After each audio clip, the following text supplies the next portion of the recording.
Hey lads, welcome to another boss healing guide from the Restoration Shaman point of view. This time we are in Court of Stars and we will be healing the second boss, Talixae Flamewreath. As usual, make sure you're at full mana, and this boss could be very hard on higher keys because he has ramping damage throughout the fight. We are in a plus 21 Tyrannical key, and of course we have Lust saved for this fight. Usually you want to have Lust so you can finish with this boss as quickly as possible. Now we are already at the first mechanic, which is called Burning Intensity, and this is actually all you care about as a restoration healer. The boss has an AoE aura, which is going to damage everybody in your party constantly, and every time he casts Burning Intensity, the damage ramps up and it becomes to tick for more and more. This is why it's very important to kill the boss quickly, because the longer the fight continues, the more damage this aura is going to do, thus the harder it becomes to heal the fight. The Burning Intensity is unpreventable, so it will be cast every now and then, and you'll be taking more and more damage throughout the fight.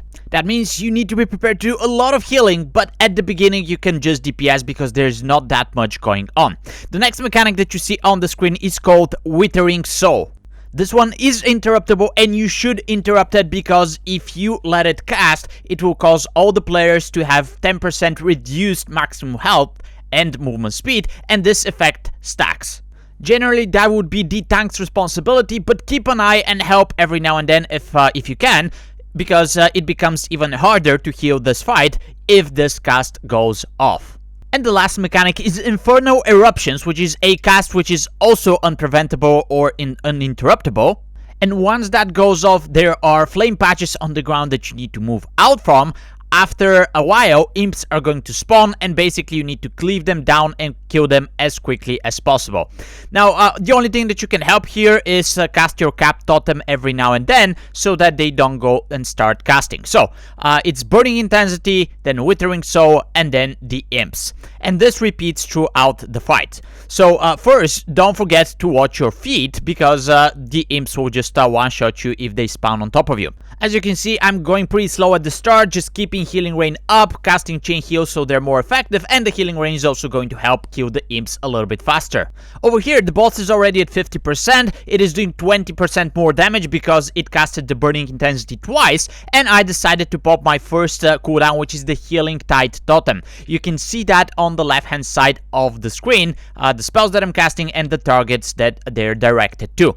The idea here is just to prevent a little bit of this ramping damage, counter it with the Healing Tide Totem, and then save the big cooldowns for later in the fight when the damage is going to be even more. So 30% more damage, the Burning Intensity just went off. Make sure to help interrupt. Make sure here I'm a little bit slow, I think, but I managed to move out of the imps. And when you start to feel that you're falling behind, you can start using your big cooldowns. Now, right here, I popped my Ascendance. I should have probably gone for Ancestral Guidance first and Ascendance second. But as you can see, the whole party is hurting already. We are either at 50% or less, except from the tank. So I decided to use the Ascendance to catch up with the healing and top everybody back up to full health. Now, this is a small mistake on my end because Ancestral Guidance is going to do less healing than Ascendance, and you want to save the big healing for later in the fight. But nevertheless, once you start falling behind, pop a cooldown and don't let everybody rot down to their deaths. Couple of other things to note here. I'm not using my healing rain that much. It's actually pretty useful, probably not that much during the Ascendance, but make sure to keep that down. And then Downpour is actually an amazing spell to use for this fight as well, because everybody is stacked up. So another burning intensity. I did pop my Ancestral Guidance here, trying to top everybody back up again. The boss is close to that, but this is the scariest part because the damage is ticking for 50% more at this point of the fight.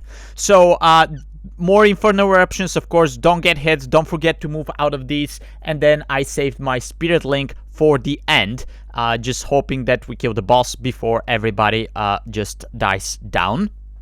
And as you can see, we managed to do it. The other good spell that I did mention here is Cloud Burst, because all of the healing that you're going to be doing is actually going to get accumulated into the Cloud Burst, and at some point it's going to burst and help you top everybody back up to full health. The other honorable mentions that could help you, I didn't actually use my Ancestral Shift in this fight, but when things go south and you need to catch up, you can actually pop it, so you have to do less healing on yourself. And of course, don't forget to use Health Potion or Health Stone or both if you have those available. Right now you can see the talents that I'm using on the screen, and in summary we can just say be aware of the mechanics, interrupt imps, stun them, whatever you can do. And then for healing, start slow and then make sure to don't overlap your cooldowns. I usually start with healing Tide Totem, then Ancestral Guidance, then Ascendance and Spirit Link for the end. You can of course move those cooldowns a little bit if you feel like you want to pop, let's say, the Spirit Link earlier and save the Ascendance for the end. But as long as you save all of these cooldowns for the end of the fight, you should be able to make it through. So this is the short healing guide for Talixae Flamewreath, the second boss in Court of Stars. Let me know if you want to see similar guides for different bosses on different instances. Thanks for watching and happy healing.